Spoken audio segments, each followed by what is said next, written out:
Today we're going to be talking about the best way to take care of your corn snake. Now a lot of people are thinking, snakes? What? No, not those. We don't need those. Yes, you do. Further ado, let's hop right into it. The thing everybody got to realize is that just like everything that lives on this earth, it grows. I see a lot of people, they go out and buy animals and they end up returning it within a couple of months because they've outgrown the terrarium or aquarium that they had. Corn snakes get to around 2 to 6 feet. Now they're a little bit on the smaller side of the snake size. I do recommend them because they stay relatively 2 to 6 feet around there. They won't. There's some that probably will get to 7 feet, but they stay around 6 feet. Now, if you're looking for a snake that's going to lay around the aquarium and not do too much, I wouldn't recommend a corn snake. See, the reason why: corn snakes move a lot, and they're active during the day, so they're always going around. They are extremely active.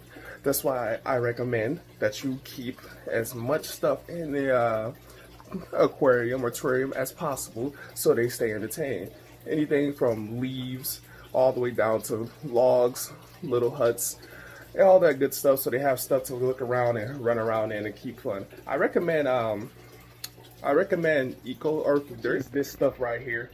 You can get a big bundle of it for like $5-6. Just smack it in some water, give it some time. It'll turn into a nice little pad of dirt that she can roll around and dig in and stuff. My setup here, as you can see, I got nice little leaves, water dish. Make sure you do give them water dish. Though they don't drink water often, they do like to put themselves in the body of water. Got a little cave, little tunnel, little wood. I also have a heat pad under. I prefer heat pads for my snakes because it heats their body more evenly. It's in my opinion, it's better than a heat lamp. In my opinion, you can see that's her right there. Yeah, I have these rocks over here, which houses springtails.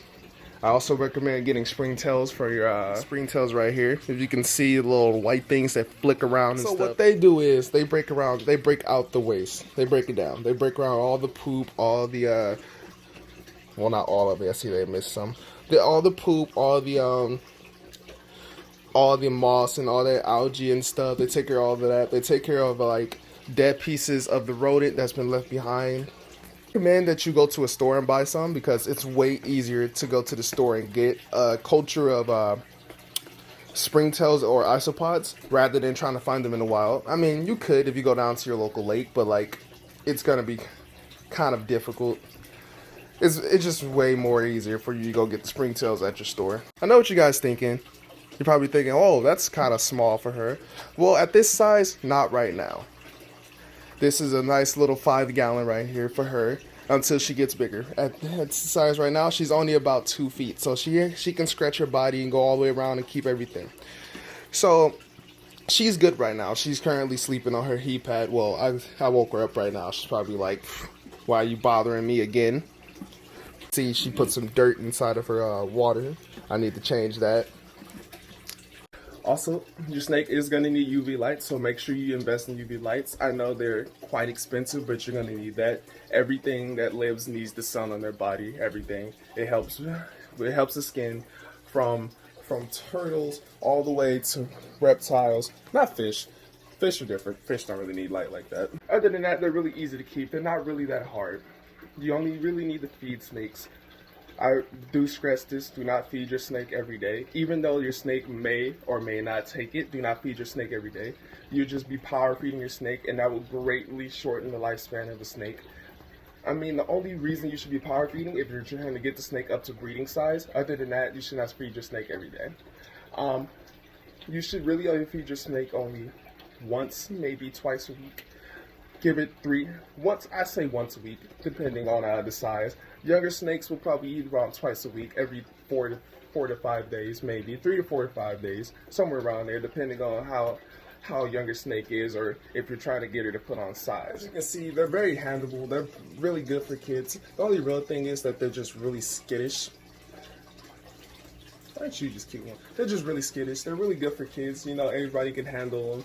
They're really good care and stuff. They don't tend to bite unless they're super frightened. As you can see, she's not that frightened. She's just all exploring. She's probably wondering why I woke her up. Because we need you in the video. That's why I woke you up. She's like, put me back. I want to go back to sleep. It's warmer in there. But yeah, Overall, it's not that hard to keep them. I do recommend these. I recommend corn snakes over pythons in that fashion because pythons do tend to get really big. You go get you a ball python from the your local PetSmart or Petco, and then you see them. They'll be about this size, a little bigger, a little more girthier, and then you think, oh, they'll probably stay that size for a bit longer, maybe get a couple more feet, and then about a year later, wham bam, they're about 6 feet, still growing and stuff. And you're like, wow, why are you so big? Then another half a year, they're about 8 feet. Then you end up with a 12-foot python in your house and don't know what to do with it. That's basically what happens if people get overwhelmed. And then I see so many people taking them back to the pet stores and stuff, and then giving them away, relinquishing them over and stuff, and they just buying them without doing any proper research. So if you do want a snake, I do highly recommend the corn snake, just because how active they are and how friendly they are. You know, you don't have to worry about them biting. They're very food motivated. They do eat off. They eat right away. She ate right away when I got her home, just right away. You can see she's so active. She's just all over the place right now, trying to go all over the place. She's probably like, feed me. I haven't eaten in 3 days. I'm like, yeah, you'll eat pretty soon. But other than that, that's why I recommend the corn snake. They're pretty much perfect snakes. They're little lovable angels. I've always wanted to keep corn snakes. She is one of my first corn snake, but she is not my first snake.